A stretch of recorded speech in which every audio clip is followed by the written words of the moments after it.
Metro station ಬಳಿ ಅನಾಮಿಕ ವ್ಯಕ್ತಿಯೊಬ್ಬ spray ಮಾಡಿ ಓಡಿ ಹೋಗಿರುವಂತಹ ಘಟನೆ ನಡೆದಿದೆ. ಇಂದಿರಾನಗರ ಮೆಟ್ರೋ ನಿಲ್ದಾಣದ ಬಳಿ ಈ ಘಟನೆ ಸಂಭವಿಸಿದ್ದು. ಏನ್ ಸ್ಪ್ರೇ ಮಾಡ್ದ, ಯಾಕೆ ಮಾಡ್ದ ಅಂತ ಜನ ಗಾಬರಿಯಾಗಿದ್ದಾರೆ.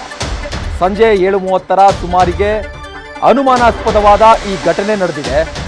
ಸ್ಪ್ರೇ ಮಾಡ್ತಾ ಇದ್ದಂತೆ ಮೂಗು ಮುಚ್ಚಿಕೊಂಡು ಪ್ರಯಾಣಿಕರು ಅಲ್ಲಿಂದ ಓಡಿ ಹೋಗಿದ್ದಾರೆ. ಇಂದಿರಾನಗರ ಮೆಟ್ರೋ ಸ್ಟೇಷನ್ ಬಳಿ ನಡೆದಿರುವಂತಹ ಅನುಮಾನಾಸ್ಪದ ಘಟನೆ ಇದು. ಅನಾಮಿಕ ವ್ಯಕ್ತಿಯೊಬ್ಬ ಸ್ಪ್ರೇ ಮಾಡಿ ಅಲ್ಲಿಂದ ಓಡೋಗಿದ್ದಾನೆ. ಆತ ಏನ್ ಸ್ಪ್ರೇ ಮಾಡ್ದ, ಯಾವ ಕಾರಣಕ್ಕೋಸ್ಕರ ಸ್ಪ್ರೇ ಮಾಡ್ದ ಅನ್ನೋದಕ್ಕೆ ಗೊತ್ತಾಗದೆ ಜನ ಗಾಬರಿಯಾಗಿದ್ದಾರೆ. ಮೆಟ್ರೋ ಸ್ಟೇಷನ್ ಬಳಿ ಇದ್ದಂತಹ ಜನರು ಆ ಸ್ಪ್ರೇನ ವಾಸನೆಯಿಂದ ಭಯಭೀತರಾಗಿ ಓಡೋಗಿದ್ದಾರೆ.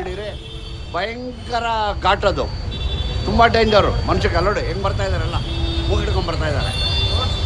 ದಯವಿಟ್ಟು ಆದಷ್ಟು ಬೇಗ ಏನೋ ಒಂದು ಮಾಡಿ ಕ್ಯಾಮ್ರಾ ಹೊಡೆದಾರು ಹುಡುಗರು ಸಿಗ್ತಾನೋ.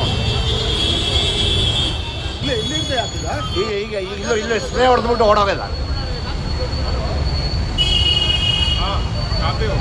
ದಯವಿಟ್ಟು ಕ್ಯಾಮ್ರಾ ಮುಖಾಂತರ ಹುಡುಕಿ ಅವನು ಯಾರೋ ಅಂದ್ಬಿಟ್ಟು ಪೊಲೀಸವ್ರಿಗೆ ರಿಕ್ವೆಸ್ಟ್ ಮಾಡ್ತಾ ಇದ್ದೀನಿ, ಇಂಥವ್ರು ಹಿಂಗೆ ಬಿಡಬಾರ್ದು. ಭಯಂಕರ ಸ್ಪ್ರೇ ಹೊಡೆದಿದ್ದಾನೆ.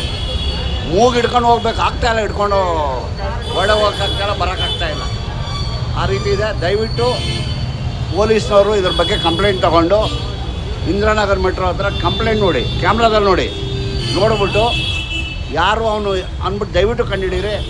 ಭಯಂಕರ ಘಾಟ್ ಅದು, ತುಂಬ ಡೇಂಜರು. ಮನುಷ್ಯಕ್ಕೆ ಅಲ್ಲೋಡಿ ಹೆಂಗೆ ಬರ್ತಾ ಇದ್ದಾರಲ್ಲ, ಮೂಗಿಡ್ಕೊಂಡು ಬರ್ತಾ ಇದ್ದಾರೆ. ದಯವಿಟ್ಟು ಆದಷ್ಟು ಬೇಗ ಏನೋ ಒಂದು ಮಾಡಿ ಕ್ಯಾಮ್ರಾ ಹೊಡೆದಾರು ಹುಡುಗರು ಸಿಗ್ತಾನೋ.